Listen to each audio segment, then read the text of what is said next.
Welcome to Fearless with Jason Whitlock. I am Jason Whitlock, your host. Happy Monday to you and yours. We have a fantastic show planned for you today, an awesome show planned for you today. We're going to talk about Deion Sanders. And Deion Sanders moved from Jackson State to Colorado. We may touch on at the end with Steve Kim, we may touch on some other NFL topics, but this Deion Sanders situation has me fired up and excited, and it's provoked a lot of different thoughts in me. And so we'll talk about that with Jason Brown from Last Chance U, Last Chance Q, our coaching and football expert. I want to get Jason Brown's take. We'll talk about it with TJ Moe, former Missouri SEC football player. And then we'll talk about it with Steve Kim, the Korean Cosell. And then with Cosell or with Steve Kim, we may get into some other football topics. But I am most passionate today about Deion Sanders and his move from Jackson State to Colorado. Anybody that's followed my Twitter feed knew that I kind of thought and predicted wrongly that Deion would not leave Jackson State for Colorado. I was wrong about that. I didn't think it was a good enough job. It kind of shocked me and surprised me. It speaks to, I think, Deion's desperation to get away from Jackson State, that perhaps Deion just wasn't happy there and needed to be in the comfort of more palatial. Deion didn't want to struggle anymore, and so he's run off to Colorado where he can get better facilities, a bigger paycheck, and access to better athletes than he was getting at Jackson State. And so my first initial thought, and I'm going to expound on this probably a little bit even more tomorrow, is that my number one takeaway, and I don't know how deep I'll go into this with Jason Brown, but it is my number one takeaway. As black people, we would rather beg than build our own. That's what this whole Deion Sanders situation truly illustrates. Rather than build our own great program, dynasty, legacy, rather than build our own platform, we'd rather go beg white people to give us access to their platform.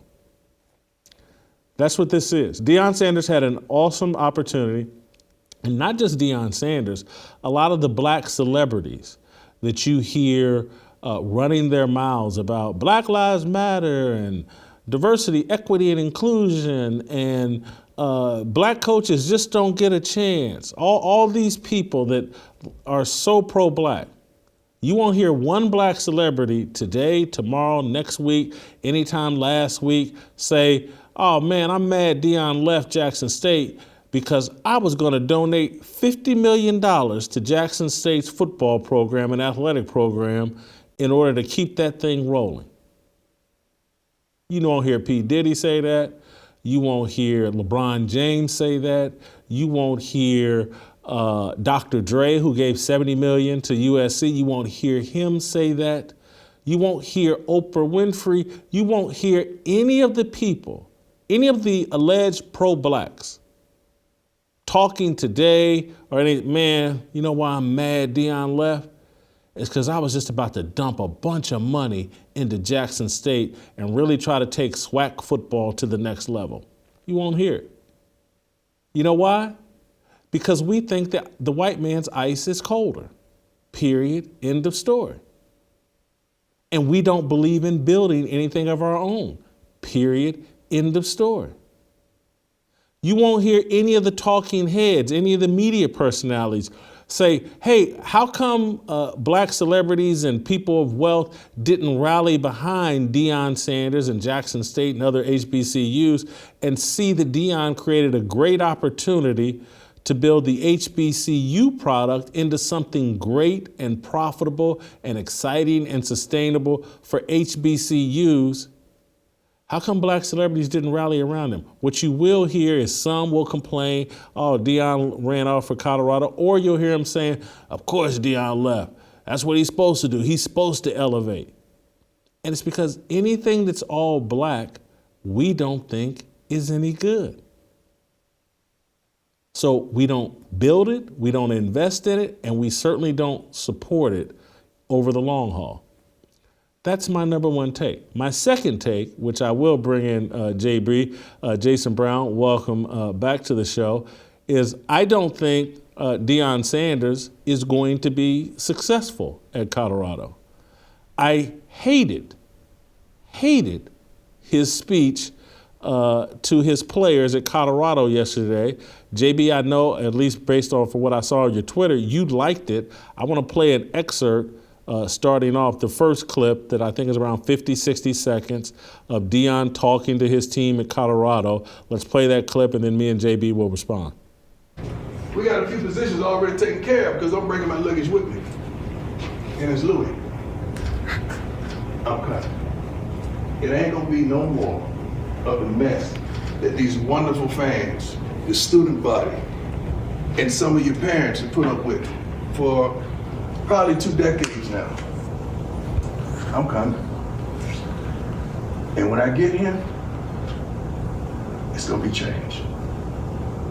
So I want y'all to get ready to go ahead and jump in that portal and do whatever you're gonna get. Because the more you jump in, the more room you make. Because we bring kids that are smart, say that, smart, tough.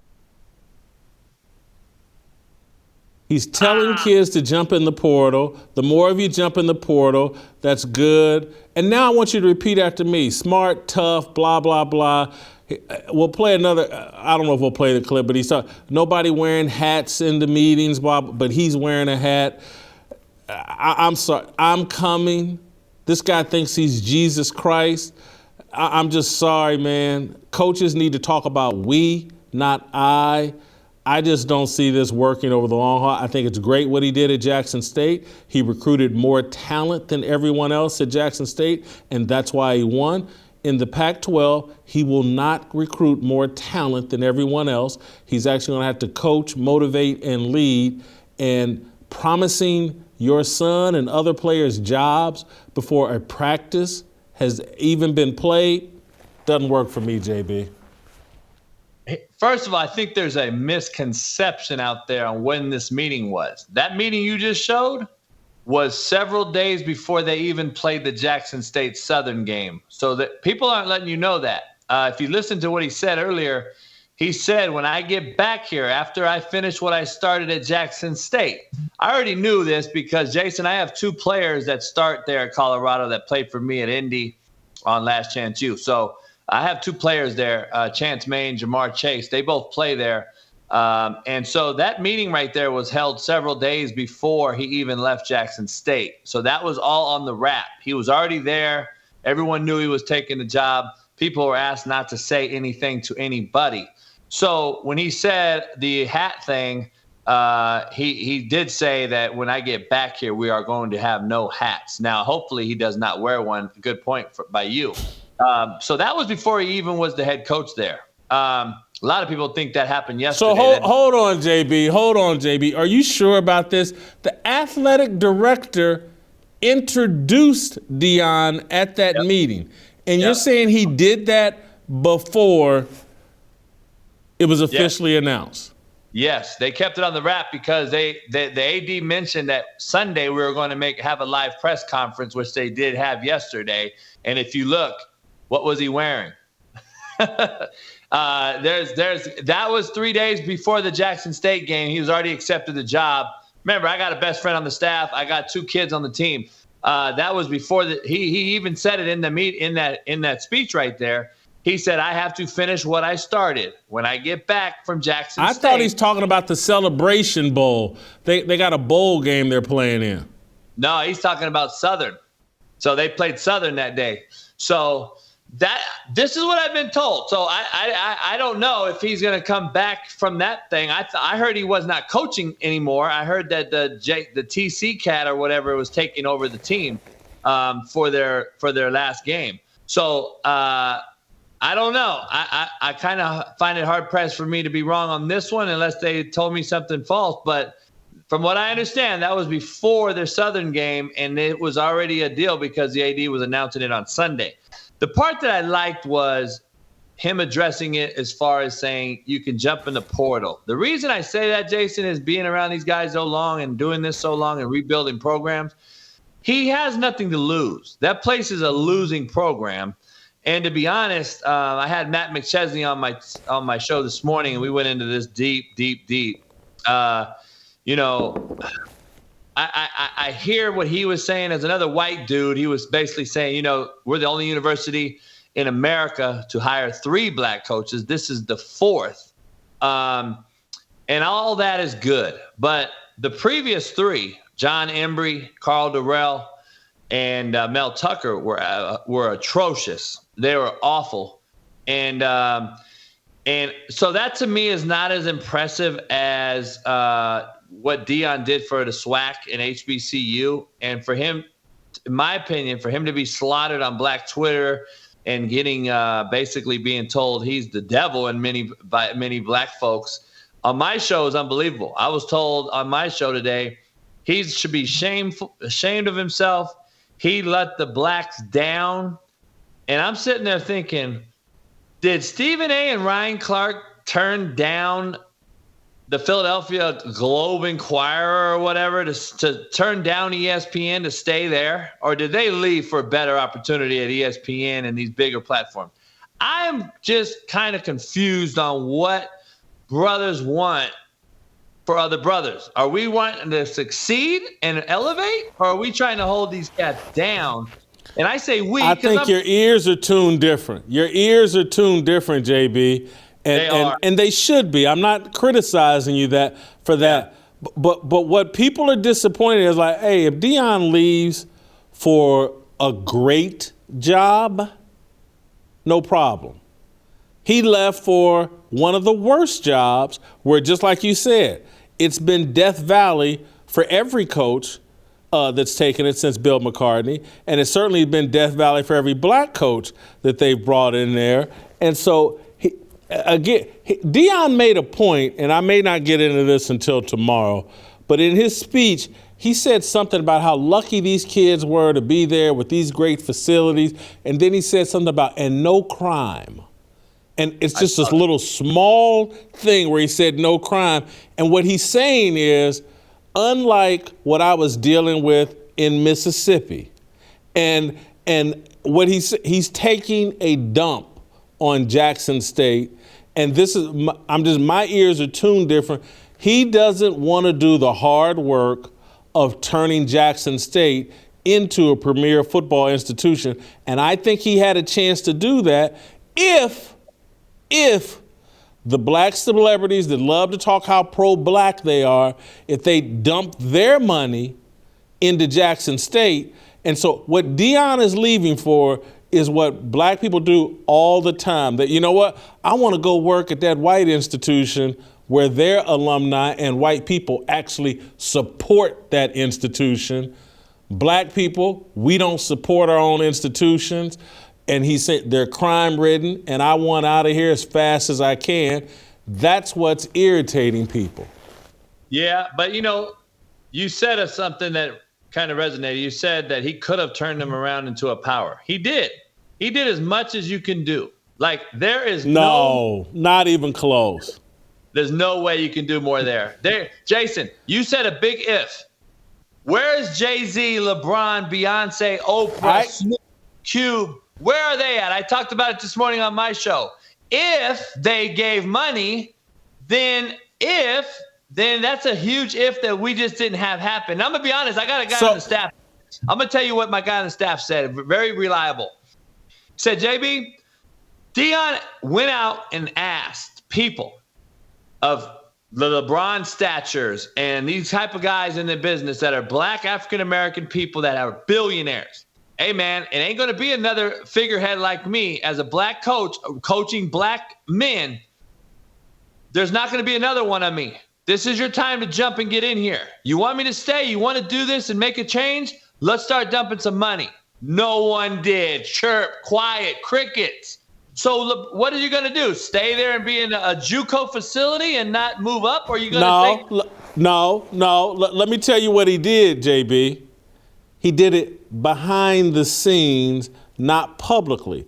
When we want something from white people, we don't do it behind the scenes. We hop True. on national TV and beg and scratch and crawl and cry and shed tears and demonize and call them every name. How come they ain't give me this job? They're racist. We do all of that. But when it's but he gonna ask everybody else behind the scenes, why not take it publicly? Why not a public campaign for people to do what's right? And so, miss me, I don't believe he really asked, because I don't believe he really wanted to stay. And if he really asked, he should have done it publicly, and there should be public pressure on people to put their money where their mouth is. Hey, this is the thing. I agree with you on that, but I don't. This is another thing, though. Nobody's talking about Florida State turning him down 2-3 years ago, saying he didn't have a college degree. No one's bringing that up at all. No one's talking about Hugh Freeze basically having hookers on the party line at Ole Miss, and he's right back in the SEC at Auburn. No one's talking about USF and Florida Atlantic not even engaging in a conversation with Deion because of what he did in Dallas at his high school that he created and all this type of thing. So I'm confused as to why now he's being bashed, though. That's the problem I have. That's the only problem I have. Was it the right or wrong move? I don't know. But the problem I have is this, because I've been in this profession a long time. When you rebuild something from the ground up like he did at Jackson, gave up his salary for a couple coaches of my buddies of mine I know. He built the locker room, which I've done and been there, done that at Compton College, at Independence. I've done these things.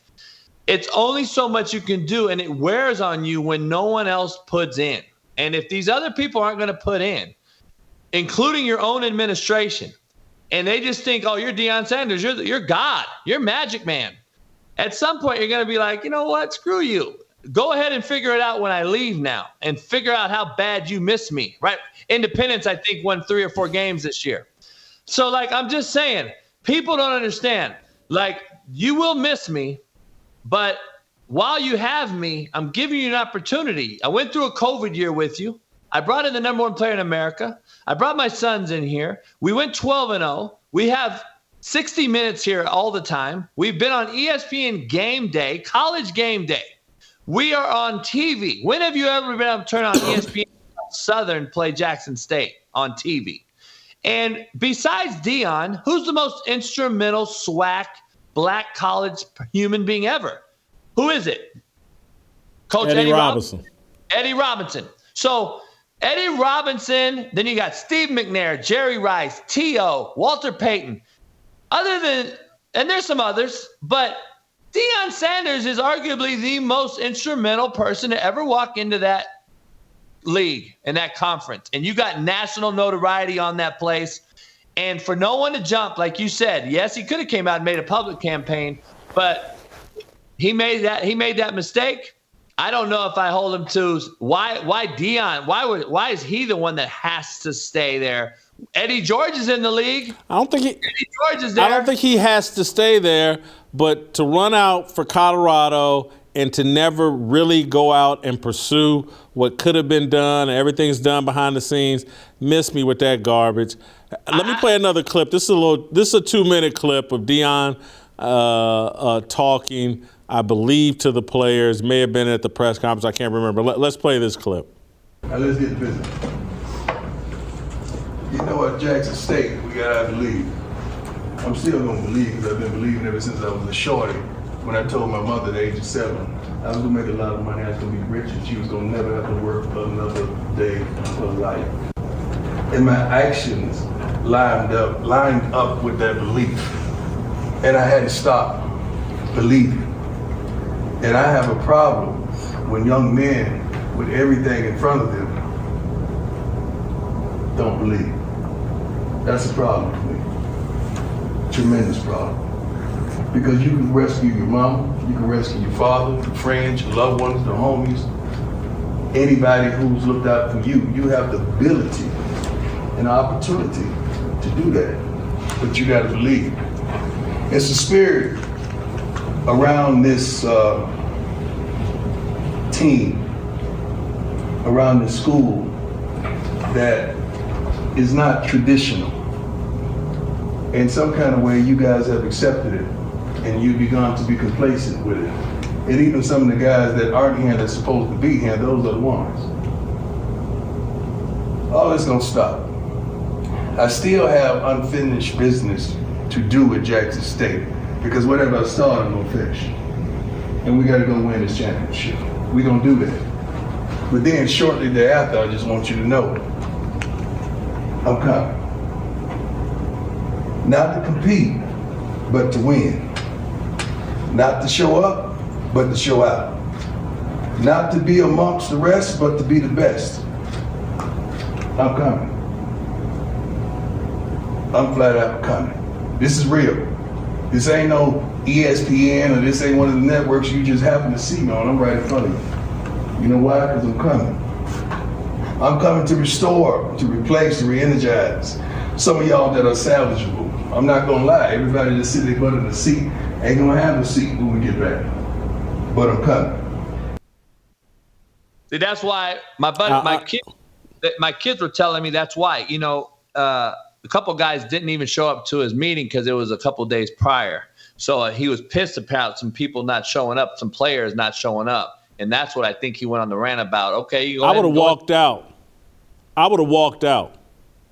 As a player? This guy's making it all about him. This ain't ESPN. I'm here. You're looking at me. This is idolatry at the highest level. It's self-idolatry. This will not work. There's JB, and again, correct me if I'm wrong. No head coach that I know of any success gives that kind of speech. I'm coming. I'm doing this. I. Coaches don't talk that way. It's about the kids. Well, my motto in my motto was a big rap, and it said it's not about me, it's about us. So I agree. I agree with what you're saying as far as the I'm coming thing. I don't know about that, and I don't know about looking down and reading off of a podium. If I address my team, it's from the heart. I've never had to script anything. So I'm not going to read a script when I address my team. I should already know what I'm going to say because it's from the heart, and that's what I want. And that's what those kids feel when they get coached by me. They know it's genuine and real. I don't know how real and genuine that looks. I know he gets through to the kids. I know that's half the battle. And coaches lose games. Players win games. I saw what you wrote earlier, and I'm a huge advocate for that. I think coaches lose them. Players win them. I don't know. I wouldn't have bought in either. The quarterback's already entered the portal today. If you hadn't seen, the starting quarterback's already entered. JT Stroud, yeah. No, McCown. McCown's son is the starter at Colorado. He's already entered the portal because I'm sure you remember Josh McCown, the quarterback. That's his kid. Mm-hmm. That's his kid. So he's entered the portal, but that's what's going to happen when you come in and say, you know, I'm Big Willie and I'm handing out jobs in your press conference. Which is you illegal. haven't coached these kids a day in your life. First of all, his comments, his own son at the time he's making these comments isn't in the portal. He's still a member of Jackson State's team. It's all inappropriate. Deion doesn't play by any set of rules. You can do that at the SWAC. He's about to get eaten alive by Pac-12 coaches that are irate, that he's going to be trying to entice their kids to get into the portal. This is not going to work, JB. And you know what? I hope that I'm wrong. Maybe coaching has changed so much that you can put yourself on a pedestal as the head coach, put yourself above the team, and the kids won't care. I would have walked out of that meeting. Let me ask you this. Deuces, Deion. Let me flip side this coin, though, real quick. We're in a generation now, though, that the coach, the kid has been given the car keys, right, before they ever earn anything. So I want to flip it on you, though. The kids right now control everything. And all these people out there are like, oh, JB, you're mad that the kids don't have to bow down to the coach making $9 million. Well, that's not what I'm saying. What I'm saying is if there is no hierarchy in the world, we have mass anarchy. And there has to be some sort of hierarchy. And right now, across the country, Youth, high school, college, and then even in the NFL now, you see it with Kyler Murray cussing out Cliff Kingsbury and everything else. It starts somewhere.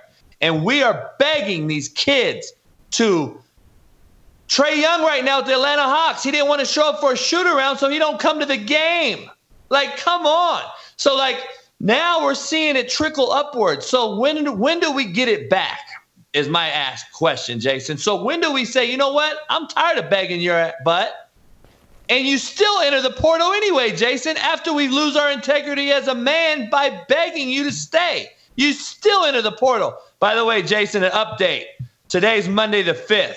This is actually like Black Monday when it comes to coaches in the NFL being fired. This is the equivalent in college. The portal opens. 50,000 kids in the portal. There is an epidemic in itself, and it ain't no damn COVID. This is an epidemic in itself right here. And you can't tell me there's 50,000 kids in the portal that want to better themselves, according to the people in my show. Oh, you're hating on a kid bettering themselves. 50,000 kids want to better themselves. I think they're soft. They can't get yelled at anymore. They're enabled. They have no parenting at home. And when the parents allow it, guess who's going to also allow it? The kids. And now the coaches are allowing it. When do we get it back? And that's the only issue I don't have with Deion. Because you know what? I don't like the eye stuff. I agree. But I do say, you know what? At some point, who the hell's going to be the guy to say, you know what? Little kid, 17-year-old who's never paid a bill, sent a kid to college or paid insurance. How about you listen to what the hell I have to say? Because I may know what I'm doing here. And we don't do that right now. We are begging these kids to stay, and they're leaving at all-time rate. And these coaches are still getting paid millions. And that's where I find the issue. Like, these coaches are clueless on what makes these kids tick. And I think Deion at least knows what makes him tick. I don't believe he's a good coach by any means, and I don't agree with the I stuff. And but I do agree with trying to flip the script and get these kids back. Is he going to be the guy? JB, I got to keep it moving. I'm a little short for time today, but great job as always. I'm going to circle back to you on this Deion situation. Guys, I want to tell you guys about my great friends, our great friends at Preborn. Tragically, every minute, unborn babies' futures are sucked out of existence. But amid the darkness, there's a light that shines, and that's Preborn. Preborn introduces mothers considering abortion to their unborn babies through ultrasound.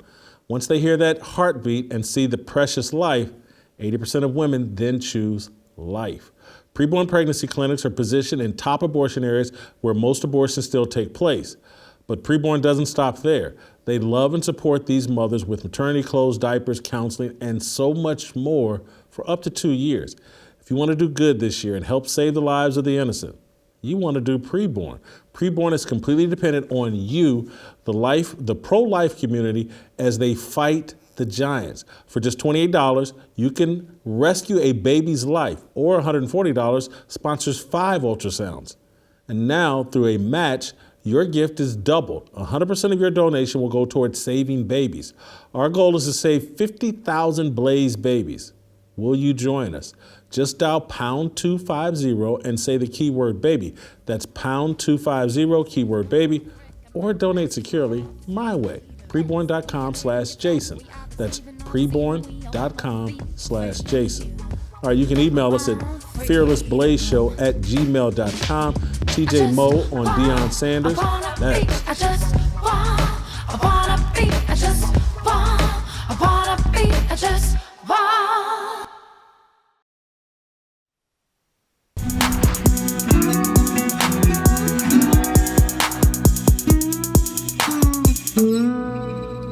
All right, welcome back.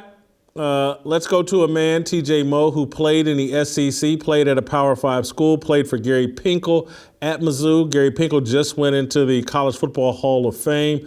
TJ Moe knows what a great head football coach looks, sounds like, talks like at a Power 5 school. TJ, did we hear any of that from Deion Sanders that gave you confidence that he's going to be able to turn things around at Colorado? Not a shred of it. The thing that I'm most annoyed by is that, or the thing that I hated most about the speech is that we even got to see it. In your very first meeting with your team, before, by the way, it's even been introduced to the world yet, according to JB. I can't imagine putting that out for the world to see.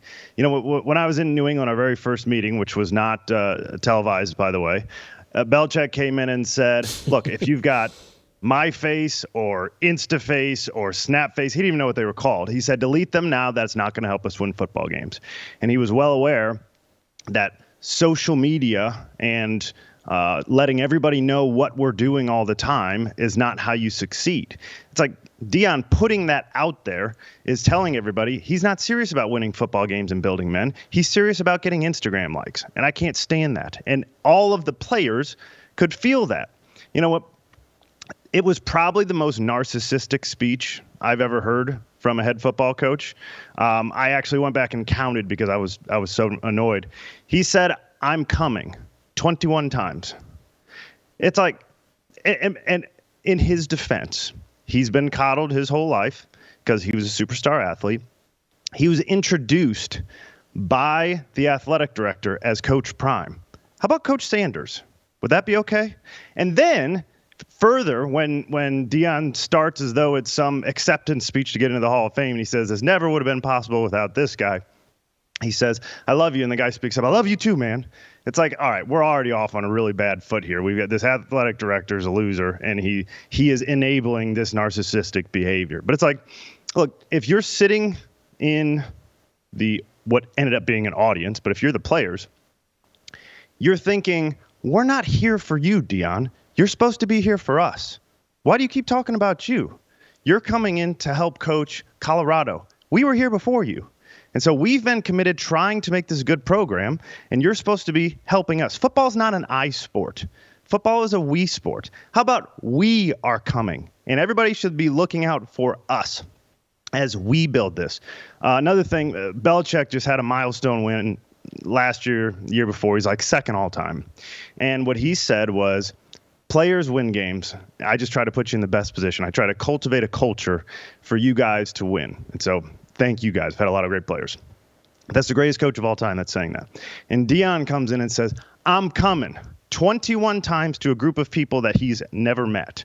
You know, this is something you touched on with JB. He came in and said positions are already spoken for before he's had a word with a single person. By the way, furthermore than this, he said, trying to think of his son's name, Shamir. He, in the press conference, Shedeur, thank you, said, this is your future quarterback. His son. It's unbelievable to me. First of all, to put your son in that position is unbelievable.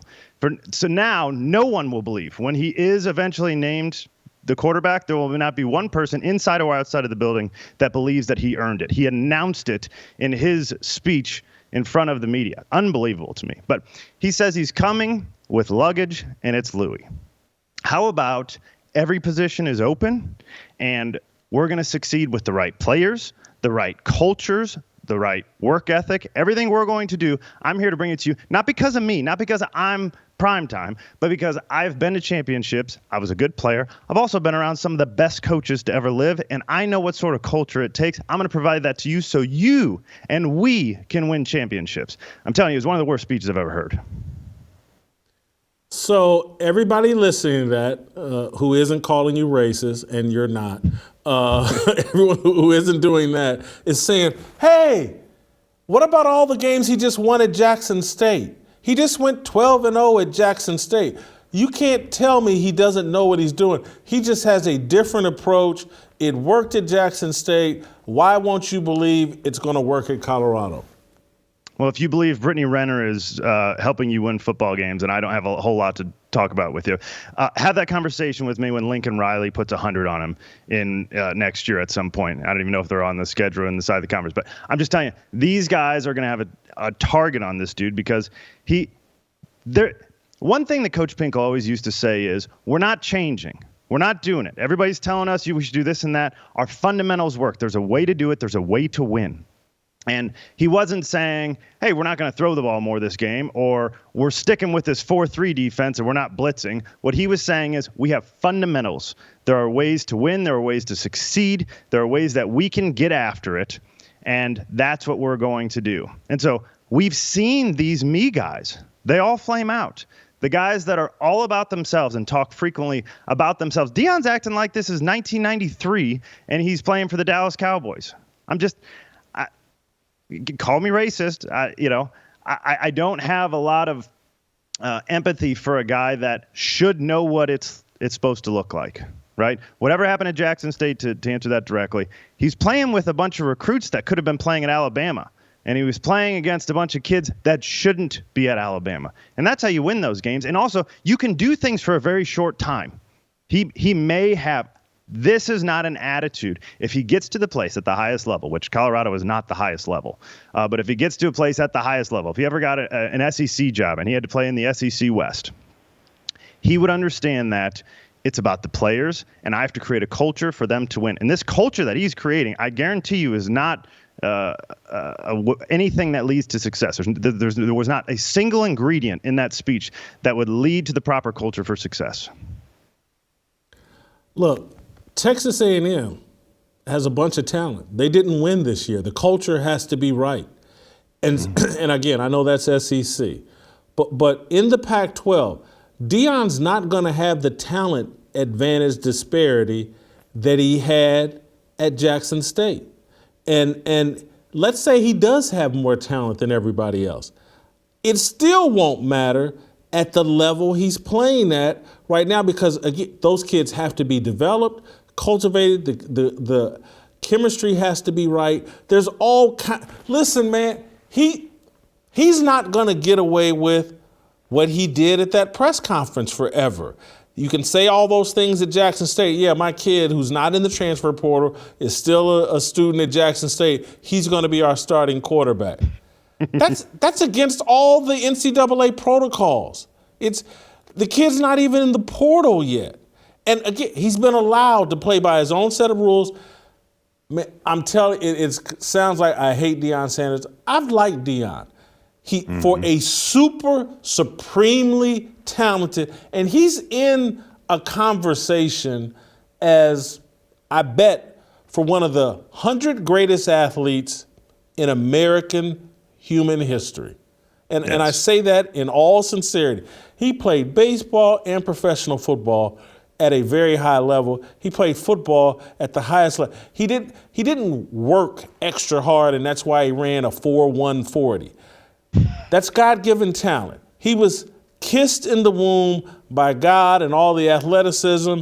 And so he's one of the, and so the things that he got away with and the way that he was pampered and coddled, he doesn't know or he doesn't realize all the protocols he's been allowed to jump because of his supreme athletic talent and what that afforded him. And that most of the kids, the overwhelming, all the kids that come to Colorado, they're not going to be nearly as talented as him. They're going to be reliant on a culture and a system that's put in place to help them develop. And I really don't think he knows much about that. I really don't. And it's like running a powerhouse high school, that one of these Catholic schools in a major city that has all the best facilities, and then they go pluck out the best talent from around the country and give those kids scholarships. And I can't remember where Jerry Fouts, didn't Jerry Fouts coach at Cincinnati Moeller, I believe, one of those elite Catholic high schools in Ohio, and he was dominant. And then he took his act to Notre Dame and he got embarrassed. And that's literally what Deion is doing at Jackson State. It's really no better than IMG Academy or some of these elite high school programs. You get more talent, you dominate everybody, and now he's jumping into the deep end of the pool. And when Jerry Fouts, I don't even know if he had much success in the Mid-American Conference when he ended up there. He's about to get humbled. And the level of idolatry, self-idolatry, and this is what a lot of people can't understand. You can make yourself, you can become your own idol. People think I make fun of myself and criticize myself as a gimmick. It's not a gimmick. It's a reminder every day that I do it to don't take yourself too seriously. Don't put yourself on a pedestal. Jason, at the end of the day, you're a POS. And if not for some obedience to God, everybody would be able to see it. And so Deion is about to get humbled, in my opinion. I did not like any parts of this speech. We're repeating ourselves. You said it, but it's about those kids. Yep. And he comes in and says, you're complacent. How would you know? That's you right. haven't coached any of them. How would you've been coaching Jackson State. How would you know complacency was the problem? Maybe we only won one game here because our coaches were terrible, or we were a bunch of injuries, or a bad culture. Who? Maybe it wasn't because we were complacent, but to sit there and say, and I'm coming, and it's all, so didn't like it. And I'm telling you, I like Deion. And I said what I was saying about the athleticism is I think he's not a horrible person. He's done a good job despite being blessed with all of this talent. But there's a reason why the great players don't make great coaches, and we're about to see it in real time. Well, I think you're exactly right. And you mentioned that he got away with things that other people couldn't get away with. That was true on the field. That was also true off the field. Didn't he, this was in the 90s at some point, obviously, didn't he fly in to play a baseball game after a football game one time? I think once, I believe, yes. Mm-hmm. Yeah. I mean, it's like, in what world do you get away with that? You were supposed to be committed to your team, and you're like, sorry, fellas, I got to go play my football game. I'll fly in and hope I play okay. So he's obviously, again, supremely blessed, more than probably anybody not named Bo Jackson that's ever existed. But that stuff you don't get away with. The other thing I didn't like, he came in and said, he talked about, when I was 7 years old, I told my mom that she would never, I would take care of everything. I was going to be rich. It's like, and the reason you guys can't do that, you have all this in front of you and you haven't bought in and you're complacent. It's like, Deion, the vast majority of these kids will never have the talent to do what you did. You had the talent and the attitude, and it worked. Congratulations. Why can't you go in and say, guys, the complacency stuff, I don't know if it's true or not, right? People have said that. He said a spirit of complacency. He didn't just say this team. He said around the whole campus. It's like, what do you know about this campus? You've been here for 5 minutes. You walked into one building. So instead of walking in and saying that, he said, like, I would love for him to be the father figure. I always go back to this with head coaches because Coach Pinkel was this to us. Belichick did a measure of this with the players. If you listen to the guys that were close to him, they're teachers and they show you how. So instead of looking around and saying, I'm coming, say, I don't know what happened before. It obviously wasn't working. That's why I'm here. And what I want to do is provide a culture that'll help you succeed in life. And I hope that means that all of you guys will be professional football players at the next level. I would love to be the first team that has 127 guys go to the next level. That'd be great. The likelihood is not high. So what I want to do is I'm going to provide you for manhood. And I'm a man now. I've lived. I'm out in the world. I'm past my playing days. I'm paying bills just like the rest of you guys, and I've had to work. I'm building programs now. I'm not supremely blessed to have built Jackson State. I had to go work at that in coaching. It wasn't something I was just given. And so I'm going to show you how to do all this stuff, and I would love your buy-in. And if you guys, we're in a culture of the transfer portal now where it's like give up if stuff is hard. If you got to go, I understand it. This is going to be really hard, but I promise you it's going to be worth it if you stick with me. Thank you, TJ. I want to bring the Korean Cosell in here. Thank you. Great job. Go to youtube.com/Jason Whitlock. Hit notifications. Subscribe. Korean Cosell. Next.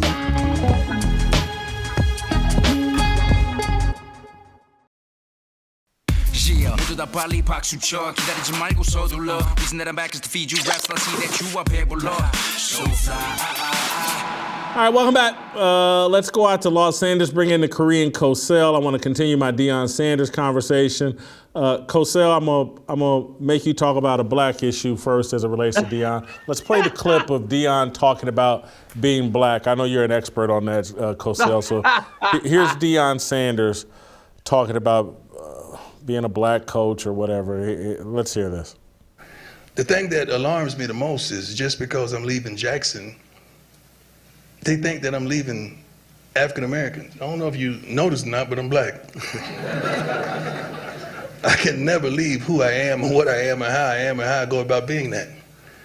So it is still my task to look in that locker room and see 65 to 70% of African American men trying to help them get to the next level, as well as all the others. My calling is for young men, young women, and people of all walks of life, all social climates, and all ethnicities. That's my calling. My calling is not built on a location. It's built on a destination. Now that was good. You're supposed to clap for that. Darn it, that was good. You give me some of my good stuff. We just getting started. I already went in the bag, baby. Let's go. That's Deion Sanders. He tells people to clap, they clap, they follow every word that comes out of his mouth. Oh, I want y'all to know, I'm black, but I'm not leaving black people. Look, man, Jackson State's campus is like 98% black. Colorado's campus is about 2% black. You did leave black people. Steve, I don't think this is going to go well. I don't think it's going to go well at all. I think this is going, I really believe this is going to set black coaches back quite a bit. I think Deion and the values that he's showing, or the lack of values that he's showing, are why, and particularly black coaches that are former players that all want to get jobs. He just basically, from his press conference to his meeting with the players, if I'm someone with a brain, I'm going, this is why I don't hire former great players. They have no idea the difference between coaching and playing. It's great what he did at Jackson State, recruited a bunch of talent, and they won some games. That's just not going to fly at this next level. I just don't see this working, Steve. This is an interesting one. If they say 80% of that business, which is college football coaching, is recruiting, then he has a shot, because there's no doubt about it. He has a magnetic personality. He's still a legend. I think enough kids understand who he is that he'll be able to stock his roster with blue chip talent, which I think the transition is already happening. And in terms of the buzz that he's creating, it's already palpable. I mean, Jason, I'm a college football fanatic and a child of the 80s. I remember in the late 80s all the way till about the early 2000s, Colorado had a real presence on the West Coast. If you actually look at the heartbeat or the foundation of those great teams, most of it was built, or a lot of it was from Southern California. Darian Hagan, Locke High School, George Hemingway, Colton, Dion Figures, Rashaan Salam. It was from San Diego. Eric Public Bieniemy from Bishop Amat. Okay, and so I look at all these players and I'm thinking, he can recreate some of the magic. Now the question becomes, at Jackson State, every game he went into in SWAC league play, he had a huge talent advantage. The question becomes, when can he then level the field for Colorado, which went 11-1, and then create that advantage again? Here's my question to you, Jason. Do you have a problem with him leaving for any other job, or was it the fact that it was the first job that he got offered, or do you think that he left Jackson State too early, that he didn't necessarily fulfill the mission statement that he promised? Because to me, I think this is a really nuanced conversation. My disappointment with him leaving is I felt there was a great opportunity to take Jackson State and SWAC HBCU football to a whole new level. Okay. And I felt like Deion could have been at the forefront of that, and he should have inspired, demanded, talked black celebrities into pouring money into those universities, particularly Jackson State, and just taking that thing to a whole new level. That's where my disappointment. Second level of disappointment comes down to, it's Colorado. It's not Florida State. It's not some SEC team. It's the worst team in the Pac-12. They went 1-11 last year. It's been a graveyard for virtually every coach that's come in there after Bill McCartney. And Steve, what I may end up having to, if I'm proven wrong on this, and I very well might be wrong, maybe he doesn't fail. But trust me, everything in my soul tells me it's not going to work the way he's going. But if he does succeed and I'm proven wrong, it will be because I have miscalculated how much football has changed and how the reduction in practice time perhaps has de-emphasized coaching and chemistry and environment to the point that college football and maybe even the NFL is all just like, if you got the most talent, just show up, everybody be sober on game day, and it'll work out. Because again, there's great high school football coaches who can't coach a lick, but have the most talent, coach at some Catholic school, get the most talent, and they win every year. Maybe that's what college football has been reduced to. That's not the college football I remember. That's not the college football that Nick Saban has dominated the last 10, 15 years. Coaching actually matters. Environment actually matters. Maybe I'm wrong. Maybe things have changed. And all you need is a guy to show up and get talent to attract. And it doesn't matter what attitude, but I right now, I don't believe I'm wrong. I don't think it's changed that much.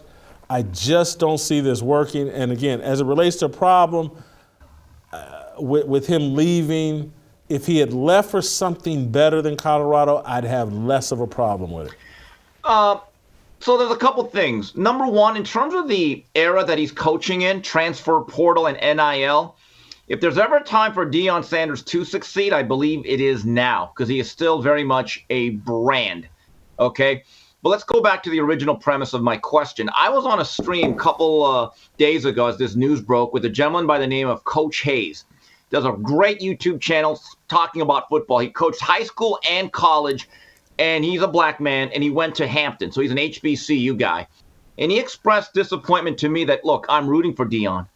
Deion did great things at Jackson State and elevated the profile of HBCUs. But me and him came to the same conclusion. Him only being there 3 years, and again, they should be grateful for those 3 years, his time did feel incomplete. And the phrase that I have is that a rising tide lifts all vessels.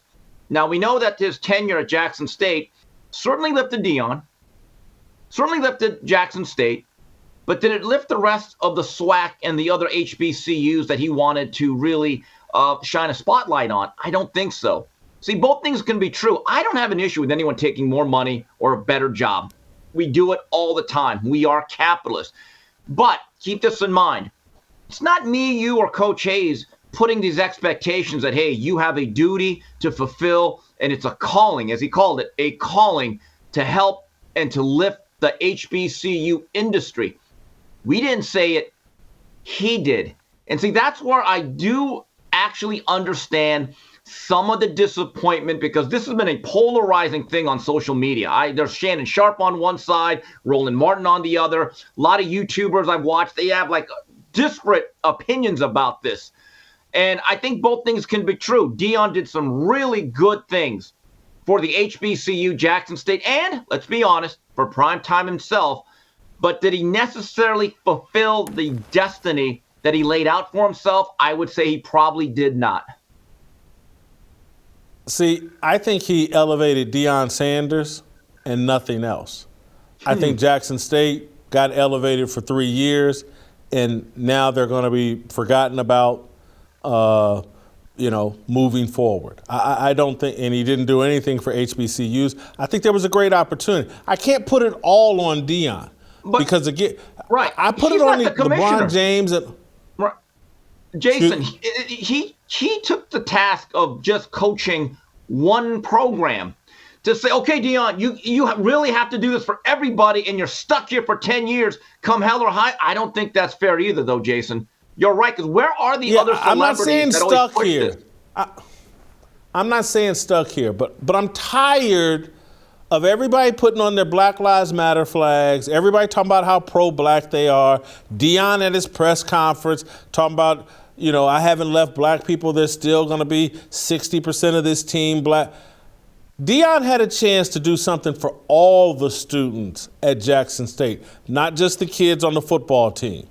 And so I'm tired of black people, particularly the celebrities and the elites, talking about I'm pro-black and I'm about black this and we need Black Wall Street, blah, blah, blah. We don't have the discipline to build our own. We don't have the commitment to build our own. The first sniff we get outside of our own, we run to it. And we say, oh, these facilities, and there's no crime. Deion actually said this to those kids at Colorado. It's like, oh, these facilities, and there's no crime, and blah, blah. And I'm just, it was a little, he didn't. You mentioned that several times, by the way, Jason, about what a nice area Boulder is. There's not a lot of crime. No. And listen, he needed, what he really wanted to say, he didn't want to say nice, he wanted to say white. Oh, what a white area Boulder, Colorado is. And I'm so glad me and my son and my family are here and not in Jackson, Mississippi. And that's what people are bothered by. And this is what my entire complaint with all the people that love to go beg white people, oh, you got to do this for us, you got to give us. We don't have the courage, the discipline, the commitment to build our own. And that's not just on Deion, because Deion, when people should have been able to recognize the opportunity that Deion put in front of everybody that loves SWAC football, HBCUs, whatever. It's like, wow, if we continue to help Deion build this thing up, we can build the whole SWAC up. And while it may never be what Division I football is at the Power 5, it could certainly be something that we've shown you can get TV ratings with Deion. You can pack these stadiums, 60, 70,000 people with Deion and HBCU. They could have built something sustainable and returned the HBCUs to a powerhouse in football that were regularly generating pro players. They could have used that money and attention to benefit all the other students, just like they do at predominantly white institutions. But again, right. We love to go beg. We don't like to build. Well, again, and Deion was never going to accomplish that in just 3 years. That's the reality. It's not a knock on Deion. Yeah, I know.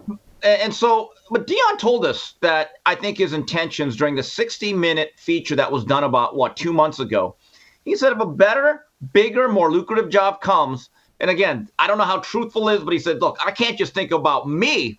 This is also about my assistants. I got to make sure that their lifestyles and their compensation is greater. But let's go all the way back here. And I mentioned this with Coach Hayes on Saturday night. Like the Negro Leagues, do you know what basically broke up that industry? Integration. That's the truth. Yes. There was a time that schools like Grambling was an NFL pipeline. They had as much talent as anybody alongside other schools. But as soon as the Sam Bam Cunninghams came to Alabama and ran roughshod over the Tide, then you had mass integration, right? And the players themselves had to make a decision like, you know what, these are better opportunities at the SEC schools, ACC schools, and Big Ten. And much like Major League Baseball, as soon as the Larry Dobies and the Jackie Robinsons and then soon the Henry Aarons decided to play Major League Baseball, there is a price. There is a sacrifice for integration. I don't know if you want to call it a casualty of business or the reality. I don't know, Jason, if you could ever put that genie back in the bottle as it relates to HBCU football. Well, I do think this was the opportunity and the shot, and it's past us. I don't know. I was sitting here scratching my head last night, and today I was on the phone with athletic director at HBCU, just trying to speculate on who could Jackson State hire to replace Deion Sanders. And the only name I could come up with that would have a shot, but then I don't think he's interested, is Ray Lewis. And I'm not sure if, I do think Ray a year ago was interested in coaching at an HBCU, but I don't know if I'm Ray, would I want to replace Deion after, just going 12-0? That might be signing on to a sinking ship. But I don't know if there's another Deion there isn't. that could bring that kind of opportunity to an HBCU. No, Deion is a brand. I mean, look, he's in Aflac commercials that are nationwide alongside Nick Saban. As great as Ray Lewis is, and he's one of my 5 favorite football players of all time, I don't remember the last time I saw him endorsing a product. Deion is special, and this is what Coach Hay said, that why this was so disappointing. You cannot replicate Deion. Yes, there's a lot of great black football players. Look, I believe Tennessee State, if that's the school, they have Eddie George. Eddie George. A very accomplished football player. Heisman Trophy, went to a Super Bowl, numerous Pro Bowls. It hasn't made that much of a splash. And that's the disappointing part, is that no one else can. If there were like 10 other Deions, then you could say, you know what, we can regroup. Let's rethink this whole thing in terms of a rising tide lifts all vessels, right? Problem was only one vessel got lifted here. And you'll say it's Deion. I'd say it's Jackson State overall with Deion. I don't know. And by the way, whoever's walking into that Jackson State job, you're losing your standout quarterback, who happens to be Deion's son, the number 1 overall recruit last year that they took from Florida State. He's Travis Hunter. Looks like he's on his way to Colorado. So that's not a very attractive job if you just look at it, because I would have to think, this is where, again, I will agree with the critics of Deion, that if last year at this point, if young Jason Whitlock has offers from all the SEC and Big Ten schools, and I tell you, hey, Whit, let's do our thing. Let's come back to the roots. Play with us. We don't need to be at one of those. No, this is our game, right? And if I'm leaving 11 months later, yeah, I could see why there is some pushback to this. There is a reality. There's a gray area to this. I don't think this is just black or white as a figure of speech. Last thing, Steve. What did you think of Deion's "I'm coming" speech? You mean the one to the media or to the team? Okay, yeah. The team. I liked it. I know you. Look, if I'm a parent of one of those players, I'd be horrified. But if I'm a Colorado Buffalo fan, because there's a saying, what must be done eventually should be done immediately. The bottom line is they're going to purge that roster. Let me give you 2 examples. USC this year with Lincoln Riley, they brought in 30 new players, basically a whole new team, and he said, you know what? That team was bad. Mario Cristobal at Miami, he tried to go half pregnant. He tried to sort of bring in a new team. He didn't hit the portal as hard. The team was a disaster. And now this year, trust me, there are going to be liberal usage of the portal. And nowadays with the NIL and the transfer portal, you could turn this thing over quickly with Deion's ability to attract players. And look, that team was 11-1. Be honest, Jason, from a pure football standpoint, when you walk into a room that was 11-1, how many good players are there? 1-11. 1-11. 1-11. And as Dan Hawkins, former coach, once said of the Buffaloes, one of the great rants of all time, hey, brother, Big 12 football. This ain't intramurals, brother. This is a business now. Deion is also there to win. Remember that. This ain't intramurals, brother. Love that quote from Dan Hawkins. Thank you, Steve. Gotta let you go. Tomorrow we may talk some NFL. There's a bunch we need to cover. All right, that's tomorrow. We'll see you tomorrow. Waiting for the countdown, coming off the breakdown, standing in line for freedom. Looking for a breakout, feeling like a standoff, nothing in life like freedom. Came in like a fighter, striking like a ladder, making all these moves for freedom. I want freedom. No negotiation, my sister, no relation. We all just wanna have freedom. Sitting on a corner, never been alone. I'm breaking my back for freedom. Blessed, we are living, get back. We are receiving, all deceiving. We all wanna be free. We want freedom. I wanna be. I just